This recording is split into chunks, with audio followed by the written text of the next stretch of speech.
Alexa, you broke my heart. You Broke My Heart, So I Broke Your Face is by G.O.A.T. Thank you, Alexa. Anyway, everybody, hello and welcome to my channel. I'm Derek, the one and only, and today we'll be covering part 3. I can't do 3 on this hand for some weird reason, but I mean, I got there in the end. We'll be covering part 3 of this unknown part of series. Now, in part 2, we covered the journey and arriving touchdown in the US, as well as the journey to camp, covering camp cleanup and what's involved in that and what's entailed in that. Also meeting and making new friends, developing working relationships as such. A couple of pranks in there, you know, some joking around and whatnot. And now we are kind of heading towards the second, third week of camp, where we go into our staff development training now. There's already been a lot that's kind of like installed in, but we'll catch you up on this episode. So sit back, relax, and enjoy the one and only Deltalks.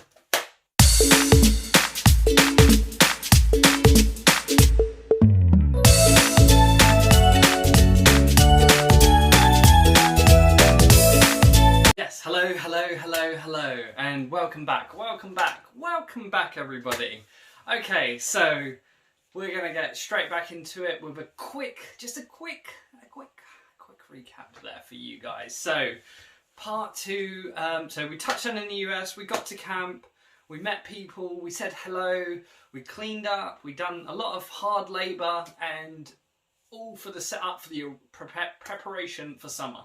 Now we're stepping into the actual training, so me learning to what I'm actually doing my role, which is a barn manager, aka I manage horses and my barn area, which is everything, the fields, the barn, the hay barn, everything within my zone is managed by me, and I'm the one who takes care and looks after everything. I'm a one-man army with my teachers who teach the students how to horse ride, and whoever is around to help me out is there to help me out. But mainly, 90% of the time, it is me.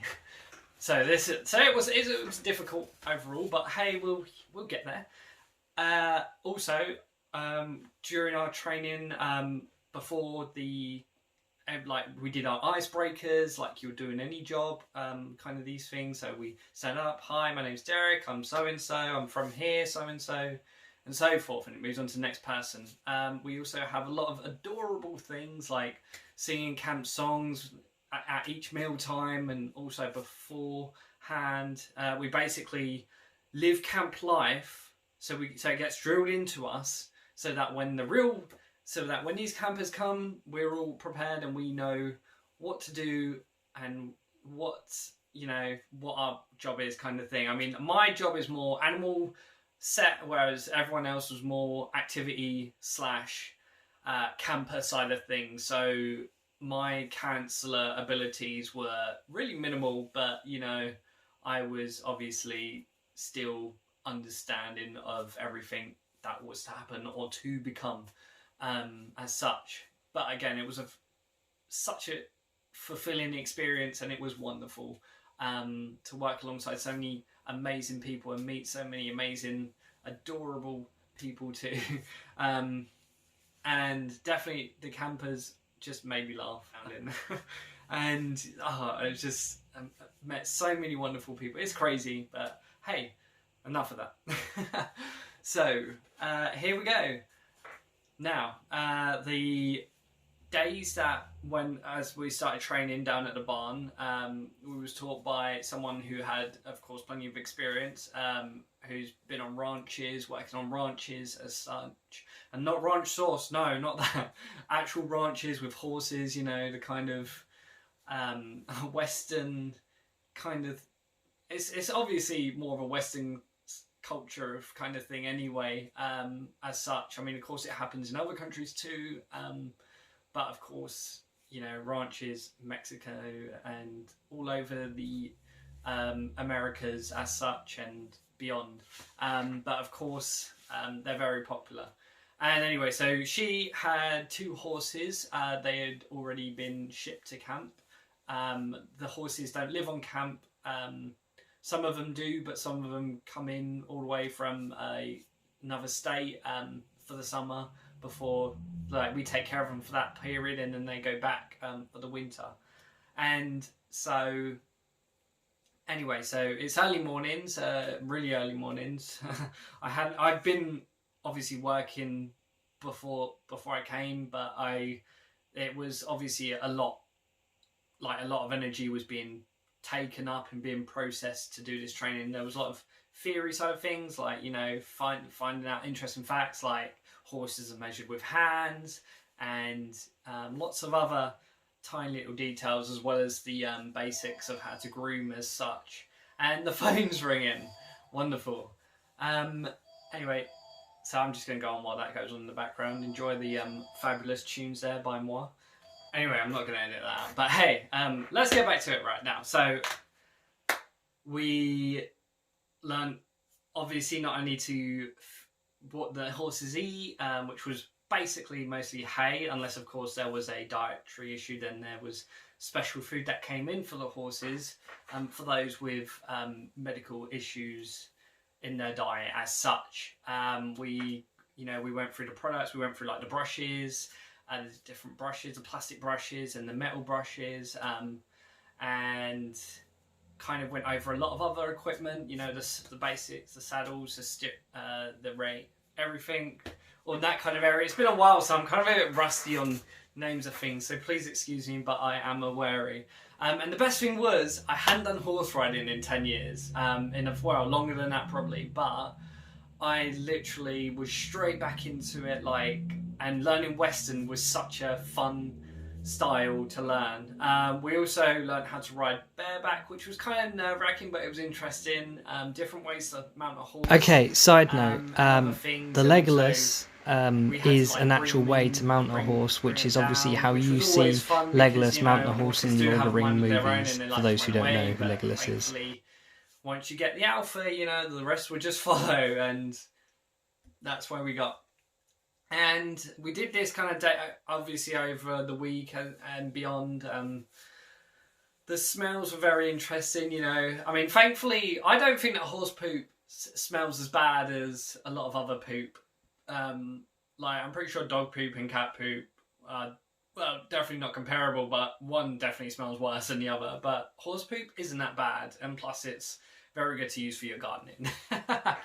But yeah, so I was always, you know, smelling of horses and that, which honestly I'm not complaining about. It was so fun. It was a fun week, and also we did cover equipment care. So obviously, you know, looking for damages in the equipment, such as the saddles and the helmets, of course, which is most important because you don't want to fall off and really hurt yourself. Again, being proud of my previous trade, I kind of used braiding as a hair braiding as an icebreaker with some people, because, you know, I'm not embarrassed to admit that kind of thing, and it was kind of nice, and kind of like, I find it therapeutic as well as working with horses too. A lot of other things therapeutic, and that's one of the things, and I still like doing it, you know. It doesn't happen as much, but, you know, it's a good talent to have, you know, and I can French plait, I can braid, but hey, we'll get there. And yeah, it was very tiring, but it was very rewarding at the same time. Also, how could I forget? I didn't mention this, but I know this is like not the biggest thing ever, but it is the biggest thing ever, because obviously on our day, when we had that time off, there was a Walmart run, and I was straight on that because I was like, yes, get me to Walmart now. And I had the best day out in Walmart. I mean, I'm sorry, but Walmart for me was the equivalent of going to, I don't know, like Thorpe Park or Alton Towers, because there was just so much. Like, these stores are crazy. It's like multiple things. Like, you can literally give me the most ridiculous list of items, and I could probably find them all in a Walmart. And that was proven by my friend Liam. It was so funny. They do fish, they do guns. I mean, obviously they do guns, but kayaks, all crazy, like hunting stuff. And of course I had to buy a knife, because a knife was an important part of my trade, because I had a lot of twine to cut, and it was very handy. And I won't lie, I still got it to this day, and I'm kind of It's kind of one of my memorabilias, as well as the bit of tyre tread from the flat tractor tyre as well. Bearing in mind, also I wasn't driving before I went to the US as well, so I kind of picked up, but I did obviously spend 2 years studying VM, vehicle mechanics, so I kind of knew how a vehicle operates and how to work one. So thankfully, when it came around to it, driving the tractor wasn't that bad, because it was a manual John Deere 5 gears tractor. Incredible. The gears were stuffed on it, but it worked. So old though. That tractor is probably older than me, and well, it's definitely older than me. Yeah, it's probably, I don't know, it's probably older than the Camp Chuck Norris. It's crazy. But we'll get to him too.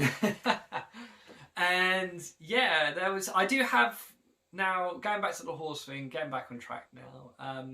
It's kind of interesting. Like, I do rate horses. Like, they are very smart creatures, and do not mess around with them. Like, they are kind, loving, wonderful creatures, and they will be mischievous too, or some of them, not all the time, but some of them will be.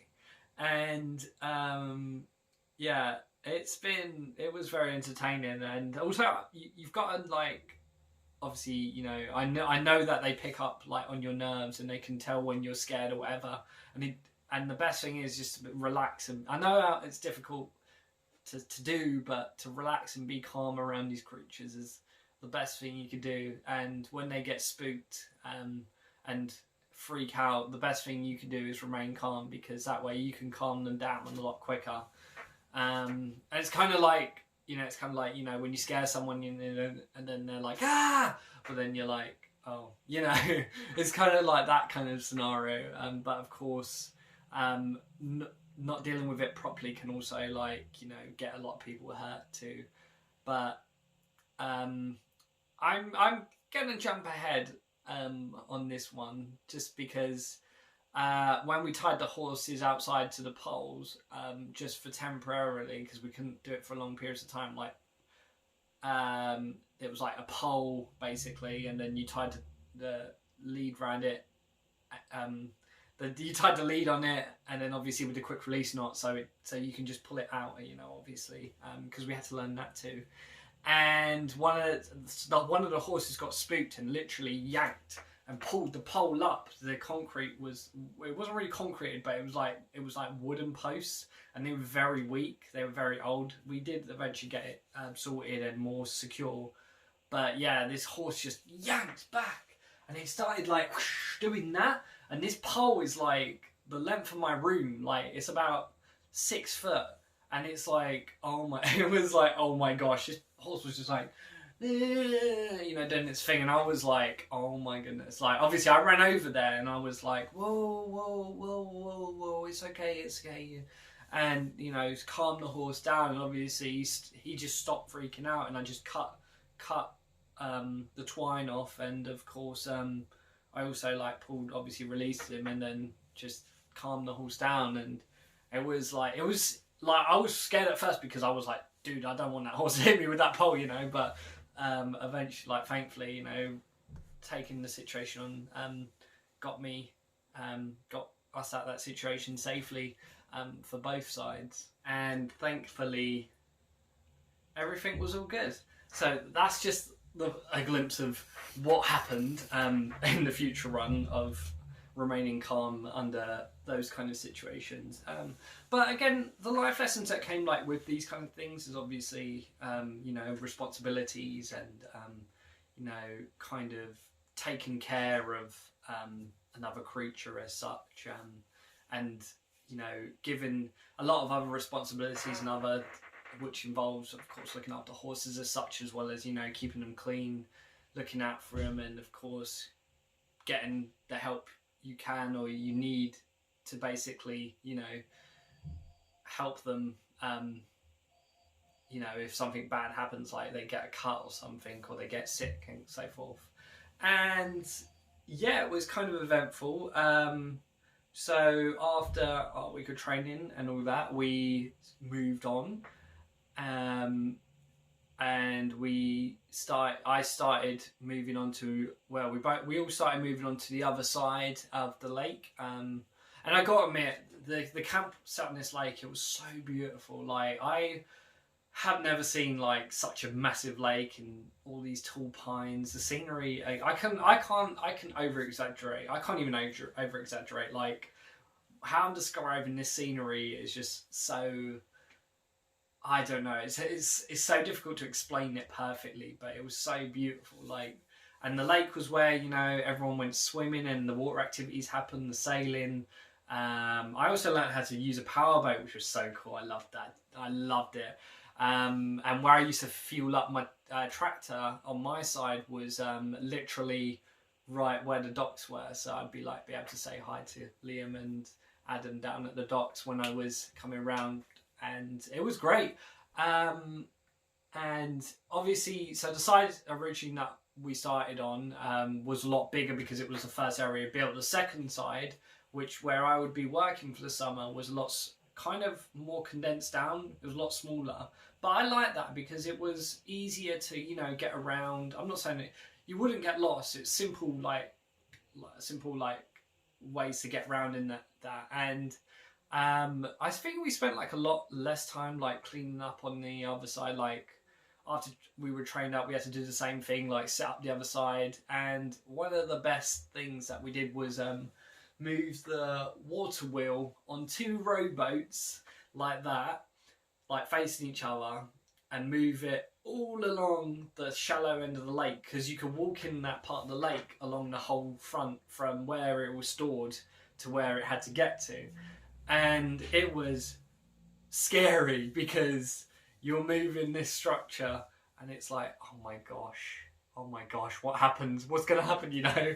But we did it, and I was like, and the pictures up there, as you say, these are all my pictures from the glorious years of 2015 and recent, of course, as well. All the wonderful people that I've met throughout my time and worked alongside, had the privilege to meet and work alongside, should I say. And yeah, it's been fun. And you had lots of things like stored around camp, like you had it's not a canoe, it's the, I can't remember what it's called, but there was one stored outside the barn, and lots of things obviously had to be moved into place, etc. And then we had to set up I had to set up my area eventually. We finally got around to doing that, but it came with good timing. And I also learned how hard it would be to also move hay bales on my own. But eventually, through all the manual labour I did, I managed to eventually go from not being able to move one hay bale to just like doing that, and it just say bye. So it was very good workout, and the good thing is the chefs cooking. Of course, the cooks they hire. Everything's cooked fresh daily, so we were getting meals too. So the energy was there to always there to replan and all that, and that was good. But somehow every time I went to Walmart or Target, I would always spend $100. I don't know. I just kept snacking. I kept buying. I mean, I bought jeans because I had to. Yeah, I had no regrets about buying all the candies that I could eat, such as M&Ms and Twinkies and such, because I had to make the most of it. I mean, it's not like I could get it back in the UK, right? Horseflies, they bit me through everything. And they even started biting me for my jeans. I didn't like it. I was just like, there's no winning. All the DEET in the world couldn't stop them either. And I was just like, I just give up. Just stop eating me, please. Like, I'd just be standing there and just be like, ah. And then you'd just be like, just like, oh. The ticks, I don't know why I freaked out so much about ticks. I think just the thought of having something in your leg while you're just casually walking around also gets me as well. But anyway, yes, that was that. And eventually, you know, we had a very inspirational speaker come in and talk to us about, obviously, you know, how to, you know, kind of be proactive towards the campers, as well as, you know, teach, nurture, and, you know, kind of, it's one of those things where it's like, you know, when they're like, oh, I can't do this, and you're like, you know, you're giving that, you know, advice, and you're giving that, you're like, yes you can, and all that kind of stuff. Those are kind of the words, you know, inspirational words, you know, because the children are like obviously important, you know, these generations are important. Like, I mean, you don't really get taught like life lessons and all that in school, and obviously you don't obviously understand, you know, finances and stuff like that, you know, like, and especially like, what does it mean to be upset and all that kind of stuff, and like understanding about your own self, like what's going on within here. And of course, you know, you want to kind of, you know, say the right things. I mean, of course, you're still saying in it, like saying stuff back to them when they're like that, in a way that they would understand, rather than, you know, shutting them down and like giving them like negative feedback as such. You want to give them positive, constructive feedback. That's the kind of word I'm looking for. And this guy was like, he blew my mind, and I was like, I know what I'm going to do when I'm going to be a dad someday. And it was great, and embarrassing moment, but while I was in there, I had the coffee and I had the stirrer, and I went to take a sip from my coffee, and the stirrer got stuck under my eyelid, and I was just like freaking out for a moment, and I was like, breathe. I just pulled it out. I was just like, oh my goodness. Thankfully it wasn't actually stuck in my eye, but it was like luckily like tucked in under there, and I was like, ugh. But that was very interesting.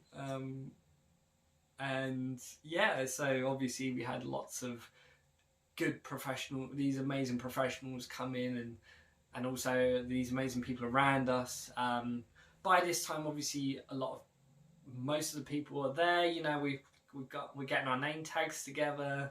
We're getting other staff development training done together. We're working in our little groups, and usual personality me, and unique in some ways, but it was nice. I did my best to like get along with people, and you know, and I, you know, obviously wanted to stay out of people's ways, you know, when they were stressed or hungry as such, you know. But I made a close knit friends. I mean, I did want to like get along with everybody, but there's like 100 staff members plus, and it was very nice. And yeah, I just some people just crack me up though. Like one of the girls, Amanda, she'd like always be. I remember just being in the dining hall at one point, and she'd just be like doing that kind of face at me across the hall, and me, I won't lie, I laugh easily sometimes. I'm a very happy go giggly person, and she just cracked me up every single time. I just see her do, and a lot of other people like do the same faces. And my other friend Nicole, we decided to come up with like the cringiest handshake, which is like the floppy handshake, where it's just like it's so weird. Like, oh, the limp handshake, that's it. It's so weird. Never limp handshake ever. Just handshake normally. But they were like other little. I'm such a child sometimes, I know. But it was kind of nice, and obviously these people were great. And they're from all over, local US as well as the ones that came internationally. And yeah, we kind of, a lot of us kind of started, even though as an overall, like, you know, we kind of had our moments. We had like our angry days, our upsetting moments, and we just wanted to be left alone. Like, at the end of the day, you know, we were still a close-knit family, even though it's been years now, and, you know, we kind of gone our way as such. But I still look at a lot of these people as my family, because of everything, you know, we went through as a whole, as well as, you know, the journeys we took. And it's kind of a shame, like, you know, you wish you could see more of these people, and I still have, of course, in the last few years got to meet with people who I've met and who I've worked alongside. And sorry, I've kind of gone on a tangent on that, but, you know, we'll get to that. But it's been a pleasure, and yeah, there's a lot more of this storyline, and of course now we're moving into the later part of the weeks where it's camp arrival day coming up to it now, and this is the day we've all been preparing for, and we are now on our way to camp arrival day. And it's a nerve-wracking day for a lot of people, because a lot of people have been assigned who they're getting, they know where they're going to be working and so forth, and of course it's down to like now the activities. We'll be going over more in depth in the next episode of activities, and you know what it's like, what someone has to do to earn these certain achievements as well, and of course what my early weeks as such look like in the beginning of session 1, because there's 2 sessions, but there's lots of more scoops and whatnot to go through. And if anyone's got any questions or anything that they would like me to cover or explain or talk about, etc., I'm happy to, you know, sidetrack something and go more in depth into into other things as such. And I know I went off a bit of a tangent, but hey, I still hope you enjoyed that. For sure. And yeah, I just want to send my love to you all, and I hope you're having a wonderful time. So take care, guys, and I look forward to catching you up in part 4. Peace.